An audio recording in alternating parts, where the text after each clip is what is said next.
talagang, I feel like yun din po talaga yung goal nung script from the get-go talaga. And I'm happy to see na na-achieve. Medyo on a positive note naman. Oh yeah. Anong hope mo na what kind of attention will it bring to yung Mangyan na community? Anong pwedeng parang... I mean, that's the goal naman ko talaga of the film, to spread the Mangyan culture further po para mas makita pa sila, mas, I guess, in the same way, parang we can give more support to them as well. Kasi I'm pretty sure po, kay Direk, some of what this movie is going to make is mapupunta po sa atin.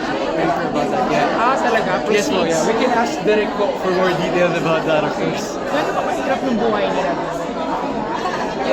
Well, actually, I'm happy to see po na nag-start na po sila mag-develop na. Well, meron na po talaga kuryente. There's wifi na din. I have an experience kaya po. Yung wifi, wala po kasi talagang signal. Like sa phones, wala po talaga.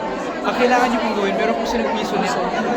So, pati po ako, just to send a text po or to search something online, nagpipiso net po ako. So, pati po yun na-experience ko doon. And I'm really happy sa development po nila. Pero we can definitely further develop them, further help them dun sa mundo. Gaano katagal kayo nag-shooting doon? I guess, direct, how long direct? Kaya po, how long was the entirety po para sa inyo? The entire thing.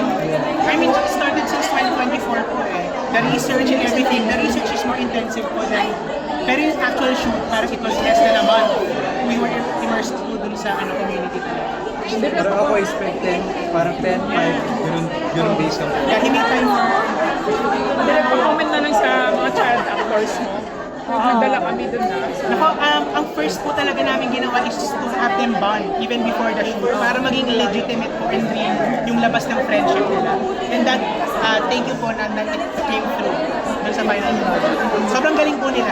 How did you find Nicolo? How did you find him? Oh, he's great. He's very quick with instructions. We had him workshop. He's very obedient. And ayun, parang he has a great future ahead of him. Amazing. So, Kasi it's hard kasi mga child actors, parang yun yung ng mga director na medyo mahirap kasi kinikem about how to motivate them. But I've worked with child actors before, like sa Buwing Bulelin, sa mga so it's not new to me, pero yun nga po, the relationship is number one for me, kaya dinevelop ko muna yung pagkakaibigan nila for me, bago namin sila. How about si Aya naman? Si Ayan, si Dennis, she's a revelation. Parang siya yung lumapit sa amin para mag-audition. Tapos fan daw niya si Coco Martin. Fan daw siya ni Coco Martin. He wants to be Coco Martin. So, Si Nicolo din. pareho po sila. Yun ang common ground nila. Ang bonding nila sa sa taas is nagbabike, nagsiswimming, ganyan. So, talaga, best friends talaga sila. Tapos nung last day na namin, nag-iiyakan sila. Ganun po sila naging close the entire time.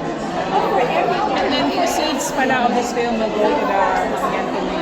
Yes po. And actually, even before we shot, we already gave a lot of help sa community. And of course, meron po silang private screen